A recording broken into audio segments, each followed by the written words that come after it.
Hey, everybody, it's Mark Pattison. I am back again with another great episode of Finding Your Summit, all about people overcoming adversity and finding their way. We're going to get to another great episode here in a minute.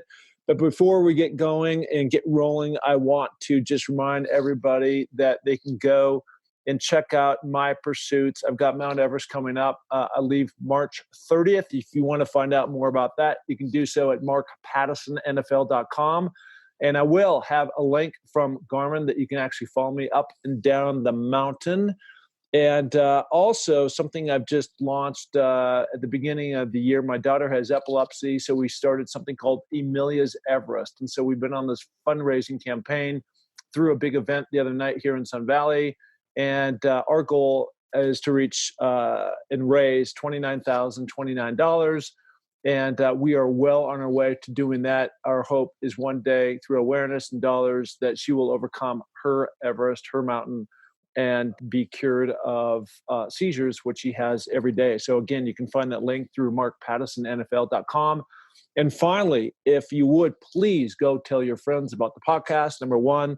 And number two, if you'd go in and give a ratings and review, you can do that through the link again on my website on the tab podcast, and go to iTunes, ratings and review.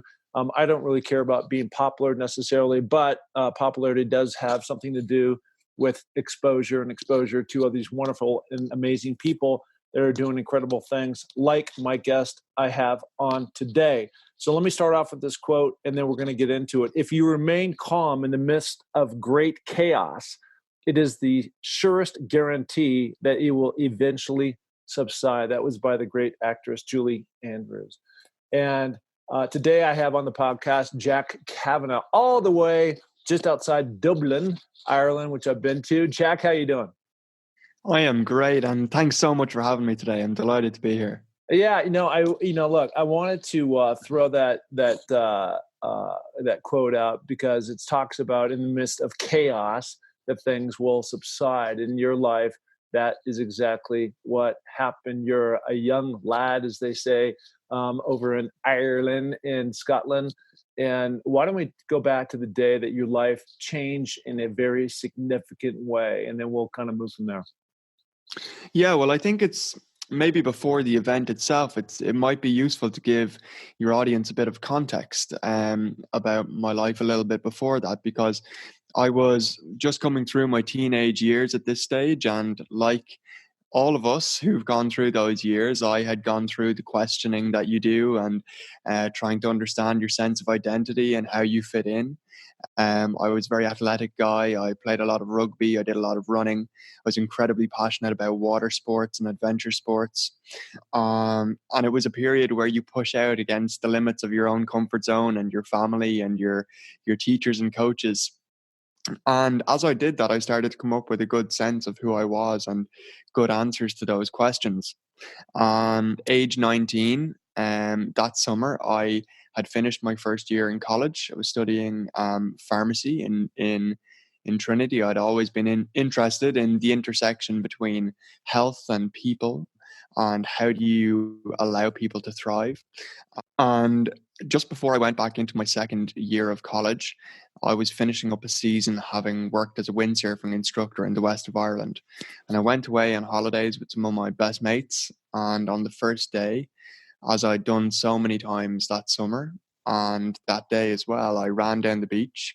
I dived into the water over a wave, not anticipating just how shallow it was. And unfortunately, I hit my head off the sand, and in that moment, I broke my neck. And so you talk about the capacity to stay calm in chaos. That moment was quite surreal, actually, because I was face down in the water and I couldn't move. And in that moment, time kind of slowed down, actually. I was very lucky that I had a lot of experience in the water, having spent years as an instructor, as a lifeguard, sailing when I was younger, and the list went on. And I was completely aware of what had happened, but very still. And that stillness and calmness and sort of serenity just came over me. And I became almost like you would see on TV where your life flashes in front of your eyes. That's very much what I had. And the things that are important came to me, which were my family, my mum, dad, and my two sisters, the dog at home, Poppy. I saw my girlfriend at the time. I thought of my 6 friends on the beach, and maybe would they get to me before I ran out of oxygen or not, and what would be the implications for them if they, in terms of guilt or shame or whatever. And within a minute or two, a good friend of mine, Steve, reached in under my chest and lifted me up, and he said, "What are you playing at?" And I said, "Steve, I'm not playing. I hit my head. I think I've damaged my neck." And he was like, "Right, you're at it again." He dropped me back in the water. But luckily enough, the guys came and took me out before any serious damage, further damage was done. Wow, that is an incredible story. And again, I think you're my third spinal cord injury person I've had on the pod. And, each one is unique in its own way. And one was a skiing accident. Another one was a football injury, American football. And now, the story of diving in the surf, too shallow, breaking your neck, and just, literally your life playing out like a movie, right in front of you, just like, where do you go from here? And so the moment of impact, and again, as you described, it's slow-mo and it's going to a grind, and you're seeing all these people in your life that are important, and just like, what is life going to be? Did you have any illusions that this would be just a temporary tweak or break that you're going to get through, or was the seriousness of the injury? At what point in time did that really start to sink in? Was it the helicopter ride off the beach, or how did that all play out? Yeah, so I don't think how serious it was ever lost on me. I was trained as a lifeguard, and I was trained to deal with scenarios just like that. Wow. And so on the beach, with some of my mates, I said, "Look, guys, there's a chance that I won't get up from this, And as all good friends do, they're comforting you, and they're normalizing things, and soon enough, as you said, I was strapped up and in the back of an ambulance on the way to a helipad, and the next day I woke up and in intensive care with my head in a cage and tubes going in everywhere. And as I gradually became aware of my surroundings, I do still remember one of my best friends, Gareth, walking around the bottom of the bed. And he'd obviously pulled the short straw, the first one to come and see me. And I couldn't speak, but I mouthed the words, "It's going to be okay." And that was kind of my first decision, because I did know that this was going to be a tough challenge.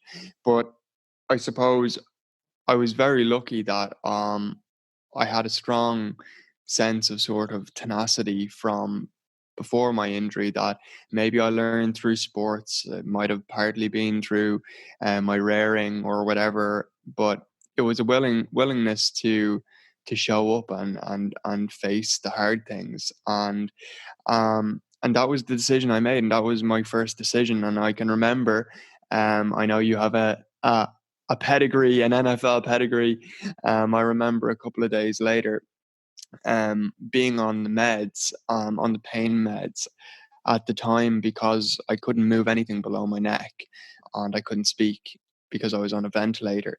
They had an alphabet that they would hold up, and they'd run their finger along the alphabet. And I came out of sort of a delirious sleep, and I'd obviously had some sort of a dream to the end of being in the middle of a team talk, and my mind goes to the kind of NFL sports movies that you'll see, where the team talk is very passionate and stuff. And I spelled out the phrase "victory is forever." Yes. And I'm still trying to fully understand what that meant in that moment. But for me, it was at that moment, and ever since, it's really encapsulated that the little wins that you have day in, day out, whether that's in your mindset, whether it's a physical win, whether it's some sort of a business win, whatever it is, those little victories that you have along the way are things that can never be taken away. And they all add up to form your identity. And that was something that I really had to reconnect with on that journey, you know? I do know. I mean, I don't know on your level, but I know on the the analogies that you were just drawing up, and one of the things that you're talking about is the power of choice. Okay, Yeah. and the one commonality that you have between these other two guys, great guys that I've had the pleasure of speaking with, is this whole notion of mindset. And I've mentioned this before. A former NFL great player, Jerry Robinson, played for the Raiders, played for the Philadelphia Eagles, and the first thing that he had said out of his mouth when I interviewed him on the very, very early origins of Finding Your Summit podcast, probably like podcast number 10, was, "Jerry, how are you doing?" And he said, "Every morning I wake up with an attitude of gratitude." And I think when you start talking about those little wins, you also get little defeats too. And at the end of the day, you want more wins than you have defeats, because it's not always going to be rainbows and butterflies. And even in my little world where I'm training, not every day I'm motivated to get out of bed and go do the things that you got to do. And those are all the things that you've had to do on a much more difficult level, just because of the restrictions that your body is holding you back, that you want to actually go out and do. And so you have to have that attitude, at even a higher level than whatever I have, to make sure that you sustain that and to keep it going. So I want to ask you about, now you've had your injury and your best buddy is there at the foot of the bed, and you're going to say it's okay, but now the reality really hits, right? And so lead me through that for the next, you're probably always going to be in therapy or working your body. I'm not sure what word you want to use, but the transition of you're laying on your back with tubes down your mouth, and now you got to, like, the first emergence for you getting to where you are functional, where you are today. Like, how long a period was that for you? Yeah. So that scene that I painted for you, your listeners, that was in the day immediately after. And the injury happened on holidays in Portugal. So in the weeks after, I was air ambulanced back to Ireland. I became severely unwell, and nearly didn't make it, but I did. And in the months afterwards, I found myself out in rehab. And really, at that point, my first job was like a child having the umbilical cord removed. It was to learn to breathe unaided. And then I had to go on to relearn to use about 15% muscle function that was remaining. So my shoulders, biceps, and wrists. Physically, that was very demanding. But psychologically, and you pointed to mindset a few times, it was even more demanding, because all over again, I went back and I asked myself all the questions I'd answered as a teenager, all that piece about identity, and I realized that I was the same Jack as I ever was before, but that I'd also unlocked a mental toolkit. And look, adversity and challenge is all relative. And I call this toolkit the other self, and everybody has it. You'll have it as you face the mountains you climb, and Everest will absolutely bring this out in you, and your training for it will. But no more than a single mother trying to raise a couple of kids, or whatever challenge you can imagine. The other self is that part of ourselves that only gets discovered or uncovered when we take on a big challenge or we face a big challenge in our lives. And it's the part of ourselves that realizes we're capable of more than we ever imagined possible. And it gets us to think in an entirely different way. And you've pointed to mindset, and that's kind of the foundation. And then on top of that comes the environment, and you start to surround yourself with the right people and the right physical environment and the right environmental cues, so that can trigger good habits, and good habits then lead you closer to your goals. And my goals at that time were relatively ambitious, because I realized, and this is something that I will speak about a lot, is that lying in the bed in those early days, that if I didn't have a big vision, if I didn't have some vision that inspired me, and if you think about the word to be inspired or to inspire is to breathe in. So it's kind of like the breath of life, having a bigger vision that inspires you. That if I didn't have a vision, that I was going to dwindle and gradually lose my way. So I set some big goals, and the first big one was to make it back to college, and I did. Moved away from home and lived back out in college 13 months after my injury, and that was putting me so far outside my comfort zone. You talk about the stretch zone, that was way past that, and I barely survived the first couple of months back. Everything was way past where I was ready for, but I did get through it. And from there, I sat down with my family at Christmas, and there was tears, and we realized that I'd gotten back through the first couple of months. And it was really then that we started asking, well, what else is possible? And from there, I started seeing friends traveling, and I wondered, well, why not me? I saw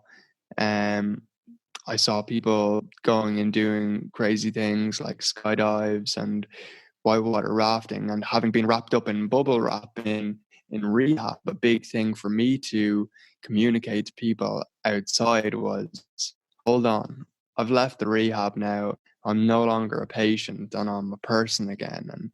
And so all of these kind of distinctions were really important. I don't talk about physical therapy anymore. I talk about training my body, because no matter what state you show up in the gym any day, you're starting from that point. And so I talk about it as training, and all these little distinctions and small habits over time led to some wonderful things. Incredible. One of the things that I noted from something that you had said before is really breaking boundaries, right? And, for you, it's all relative to everybody. For somebody, and I go back to the other word that you used a few minutes ago when you said inspiring. And people have said to me, Mark, you're inspiring. And I don't think I'm inspiring. The only difference is I've chosen to get up and go do something. And that takes discipline and dedication to whatever you're trying to do. And that's the only difference. Getting up and going and doing something that you want to do to pursue your goal. And that could be making a couch. That could be knitting a blanket. And that could be climbing a mountain. It doesn't really matter what that is. It's just taking the initiative to do something that inspires others because they haven't done that, right? And so for you, getting up and having that mindset, and breaking boundaries and putting goals out there, I'm sure like anybody was hugely important, right? Because I don't think that you can actually figure out where you're going if you don't know the roadmap or what you're trying to accomplish, right? And so super interesting. So let's talk about some of these things that you talk about. And one of the things that came up, and it seemed like it was really important in your life, is to this whole bug of travel. Everybody loves to travel, of course, but it brings, I'm sure, additional challenges when you have a spinal cord injury and you want to do that. But did you go to the U.S.? Is that where you went? Yeah. So I'll absolutely tell you about that. And I just on something you said there, I want to comment. So you talk about the dedication and the discipline, and Yeah. I think for me, my life was really fragmented. In some ways, nothing changed, and in some ways, everything changed. Because you have to reimagine a lot of parts of your life. For me, confidence came from doing, from those small actions day in, day out of actually, showing up and failing in small ways repeatedly. But that builds momentum, and that gave me confidence over time to try some of these bigger things. And yeah, so you mentioned that the travel bug really got me. And I saw a lot of my friends traveling, and I came to understand that this was something that I needed to do, that I wanted to do. And as I sat with a good friend of mine from college, we had remembered a promise we made to each other at the end of our first year, and that was that we would go traveling before the end of college, and it would be a story we could tell our grandkids. Now, I was being told all the things that I couldn't do at this time, and it was kind of in some ways like sticking two fingers up to all of that. And we decided that, like so many people in Europe, we wanted to go and do the west coast of America and do the big road trip and all of these kind of things. And so that became an ambition, and we put the idea out there because I really wanted to build community into this, to bring the story to others, and to show people that, look, limitations are only perceived. The only limits that are really there are the ones that you put in your own way. And so we made a documentary about it as we went, and it was it was rodeo. It was rough cut, us figuring it out as we went. But it was an amazing learning experience. And look, that documentary went on to do some great things. People can get it on Amazon Prime now, Breaking Boundaries. But it was really the story of a group of friends grappling with what does this journey of life and major setback look like. You know, when one of your peers experiences something dramatic like that, it shakes everybody. And it was just really a band of brothers coming together and making things possible. And so we flew out to California, and we did this big trip, and we bumped into all sort of celebrity faces, and found ourselves jumping out of planes and doing all sorts of stuff that you shouldn't apparently do if you've had a spinal cord injury. So it was good fun. Well, yeah, but a lot of the things you're talking about doing is it's amazing how many people haven't been to Europe, and I'm sure it's amazing how many people in Europe haven't been to the States, right? Mm-hmm. And so it's one of those things where, again, it's about getting up and making a goal, making a challenge, and getting after it. And again, it doesn't have to be climbing Mount Everest. It can be something as simple as giving the travel bug. There's no greater teacher in the world than being able to see the world in different elements and what people are like. And at the end of the day, and I've been all over the world, it to me, people are people. And for the most part, people are people. And the things that get all messy are the governments. And that's where, chaos ensues. And so when you get out there, you really have a changed opinion about the different people, or maybe an idea you've had about a certain culture or race or something, and it's all for nothing. But that's very inspiring that you can go and you're able to do this. So where can people find this on Amazon Prime? Because I for sure want to see this. Yeah, so it's on Amazon Prime. It's called Breaking Boundaries, and actually one of your other guests from earlier in the appears, Maynard. So Who was somebody that I had. Yeah, re-say that Kyle, again. Kyle Maynard. Yeah, Kyle. Yep. So Kyle makes an appearance in the documentary, and he was somebody that I had gained a lot of hope from, and who had motivated and inspired me from afar. And on one of our first days on the trip, actually, we happened to bump into him rolling down the streets of San Diego. So for anybody who's been listening for a long time, he makes a great impression in the documentary. But really, that was the catalyst. I think, when you push the boat out in any area of your life, it stretches you a little bit, and it gives you a taste for that, and it allows you then to do it in other areas. And that was very much the learning behind making that documentary for me, because it allowed me to go on afterwards back into my life with fresh eyes on the world. And that was just the beginning of my traveling, but also with fresh eyes as to what was possible, that sense of confidence from having set an ambition and taken action and achieved in some way. That adds up, and I really felt coming home from that in some ways I had closed the chapter. I had closed the chapter on people telling me what wasn't possible. And it was almost as though I'd convinced a huge proportion of people around me that, you know what, you're right, limitations are only perceived, and how can we reimagine that for ourselves? So it was a great thing to do. That's incredible. So did Prime, did they approach you, or was this a project that you approached them on? So I think it's a couple of years ago now. So we had an agent at the time, and he recommended the documentary to Prime, and that's how it came about. In the end, I think. Yeah, that's awesome. That's awesome. And when that happens, do you guys self-fund that, or is that Prime, Amazon comes to you with the budget and everything else? Yeah, so wouldn't it be wonderful?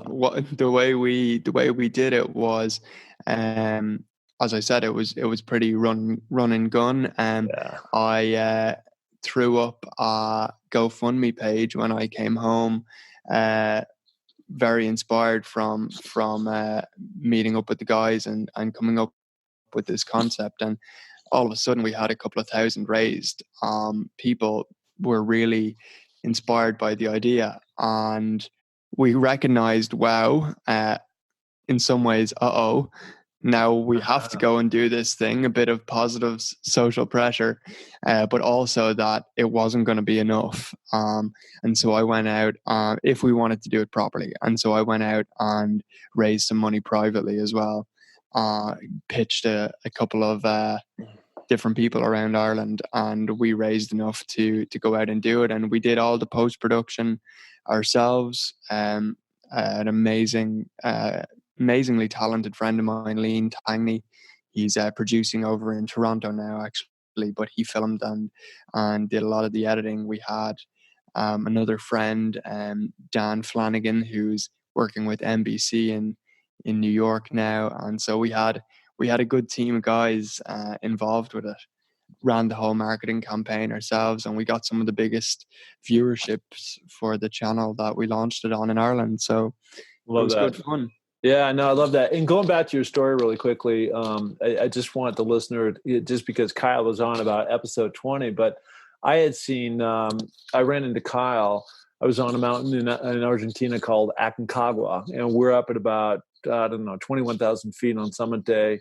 And my group expedition party, we started with 12 people, and now we're down to 6. And we are making our way, pretty gassed, decided to take a break, sit down and have some water, sitting on a rock. And all of a sudden I saw this something coming up towards me, and it was low, hovering off the ground. I was like, what the hell is that?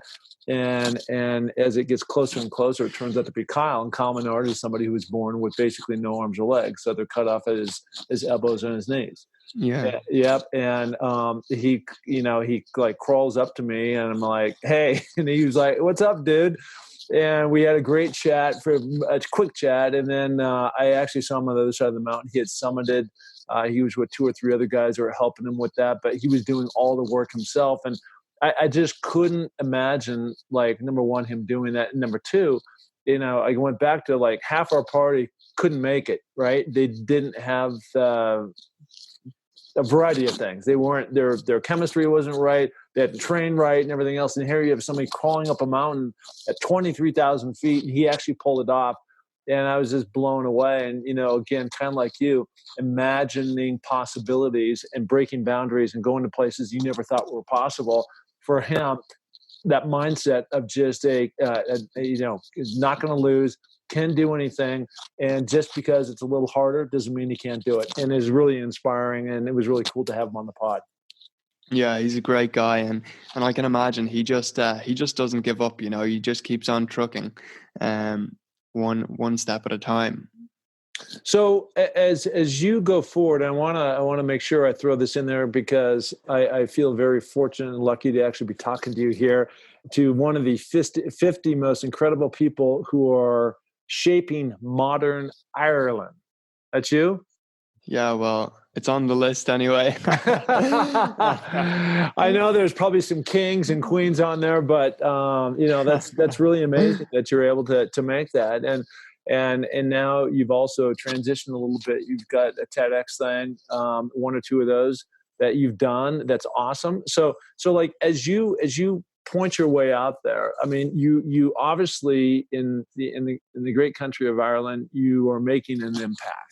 And so I guess the question is, how are you doing that, and what's your vehicle to get your, not necessarily your name, because I know you're not looking to be popular, because you'd rather be not popular and have full use to your legs. But I mean, how do you see this? Yeah, so a couple of things. I suppose to fill out the last couple of years, I qualified as a pharmacist. I went on and I worked in different industries for a period of time. Through that period, I was really leveraging the learnings that I'd had, and I started doing a lot of speaking. So you pointed to the TED Talk, which was, it seems like an age ago now, but that was kind of my first big foray into that field. And so I do a lot of speaking now, from everything from big corporate events and seminars to running workshops, and everything down to schools, because inspiring the future leaders, But is that primarily in Ireland or places outside Ireland? So I only went out on my own, completely independent, in September, full-time coaching and speaking. And I've had some international clients since then, but up until then it was dominantly in Ireland. But that's spreading further afield now, which is really exciting. I also sit on the board of the National Disability Authority and the Centre for Excellence in Universal Design. So trying to, really what I see happening there is gradually in the world of, and I struggle with the word disability, because I think really it's a perception. It's a perception. It's an environment that's not set up to meet someone's needs. The environment that surrounds any of us is the only thing that enables or disables us, whether that's culture, whether that's law, whether that's the physical environment. That's something I'm very passionate about, is being a part of an organization within Ireland that is helping to reshape in some way, or inform public opinion about that kind of concept.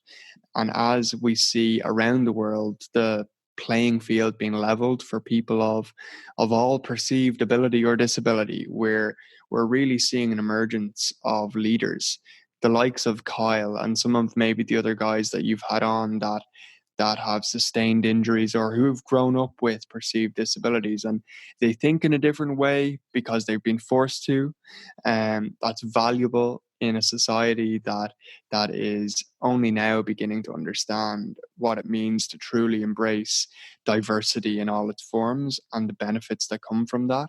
So that's part of what I'm very much about at the moment. But I suppose a couple of years ago, I had age 25, I'm 27 now.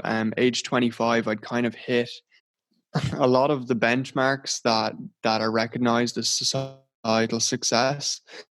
And I had this quiet sense of discontent despite that. And I had to sit down and really question myself. Who am I doing it for? And what's this all about? And I do a lot of journaling. I do a lot of self-reflection, because I think it's important to get closer to yourself so that you can have your best, bring your best to the world. And as I did, I found myself writing, and I share this quote a lot when I speak. But this is what I said, and I think this really sums up what I'm about. So I said, there is no right or wrong path, just a series of events that gives us a flavor of what it is that either sets our heart alight or dampens our soul. What I do know to be true is that in a world that is not always a smooth ride, and a life that is more disillusioned, disconnected, and full of people wearing masks than ever before, the bravest thing that any person can possibly do, despite the challenges they may face, is to bring their authentic selves to the world. And that is when the magic will happen. So really, I'm about creating environments for people where they are free to remove some of those masks, to get closer to a sense of connection and not to feel so disillusioned. Because as children, we developed all of the skills that we need to thrive and to do well despite the challenges we face. And so much of that is about allowing yourself to truly show up as yourself, not as some discounted version, not as a bad impersonation of somebody else, but to really step in and own like whatever brand of magic that you have that is your own talent, skills, way of seeing the world, and of doing that in service of other people. So that's what's inspiring me at the moment on trying to get that out there. Yeah, it's interesting because you said you're 27 and I've got many years on you, and I didn't really figure that out till about 8 years ago. And it's, I don't know if you felt this way, but your injury either now or later in your life, it certainly has rolled that way for a guy named Chris Waddell, who I interviewed, who became a Paralympic skier, won all kinds of championships, incredible person. But it's really the gift for me has been going through my hardships, which I went through 10 years ago or so. And possibly the gift for you will have, unfortunately, hit you at a younger age, but it's made you come to grips with who you are and what you want to be about, and really made you be much more vulnerable about who you are, and that the light that you can shed for other people when they see that will come back your way tenfold. And that's what I've seen in my life, which has led these podcasts and led to climbing mountains and led to doing this fundraiser I'm doing for my daughter Amelia's Everest. And if I hadn't gone through these hardships, I wouldn't be doing all this stuff. And and that then has the ultimate gift has been to have guys like you and Kyle and others on the podcast and listen to your story and really understand where you guys are coming from and hearing those things. Because in addition to writing down, journal writing, which I do too, and having a vision board and all that stuff, is this whole thing called perspective. And I've mentioned this multiple times, but everybody's got their degree of what they're going through, and kind of when you all huddle and you put it together, and in some weird way, the positivity comes out of that, saying, well, maybe my situation isn't as bad as Kyle's or as Jack's or as this person or that person. And it starts to make sense a little bit more. And then you can really start get better clarity to do the things that you really want to do. As you said, kind of live this life of adventure and going out and inspire people by giving them insights in some of the things that you've already taken in such a young age. So I think all that said, you're way, years beyond, your current age, and you're doing this, way before I even had a chance, I guess, but I recognized, like where I could really take who I am and what I could do. So congrats to you. All in it. Thank you. It's all in its right time.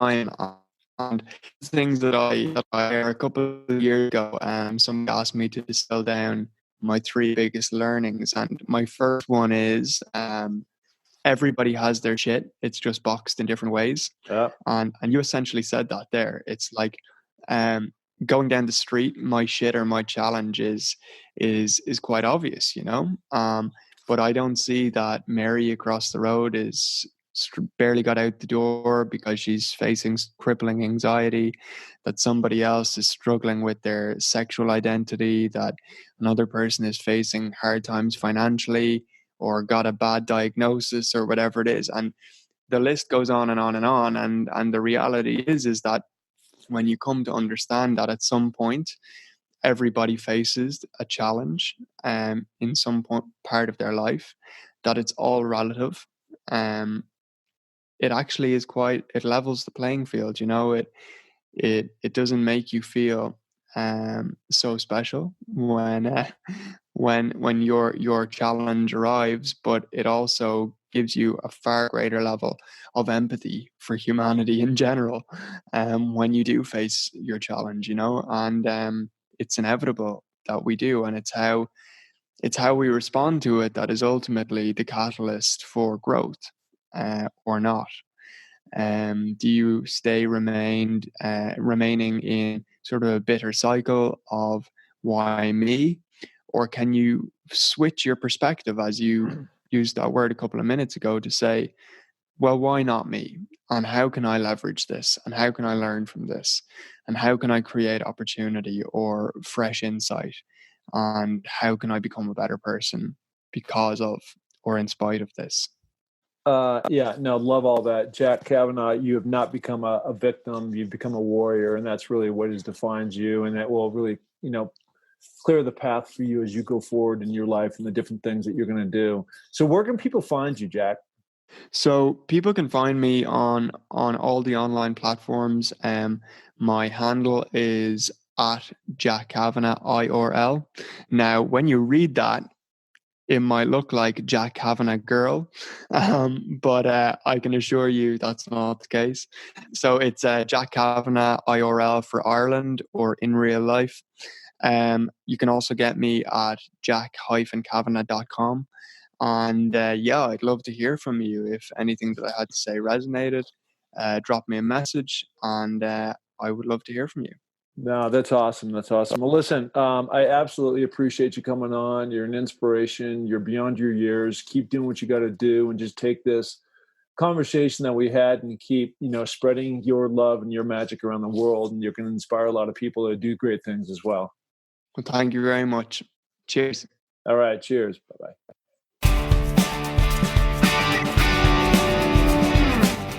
Hey, and thank you so much for listening to the Find Your Summit podcast. We are so glad to have you along for this journey. And if you enjoy the show, please tell a friend, share it on iTunes, spread it to the planet. We're looking to broadcast this to every person that is out there because, as you know, everybody has their own summit that they're going after. Okay, if you're looking to follow my journey, you can find that through my social links on markpattisionnfl.com. That's Mark, M-A-R-K, Pattison, P-A-T-T-I-S-O-N, NFL.com. So, until the next podcast, just remember, clear eyes, full hearts, and remember, it takes a little more to make a champion, so make it happen. Thank you. Bye.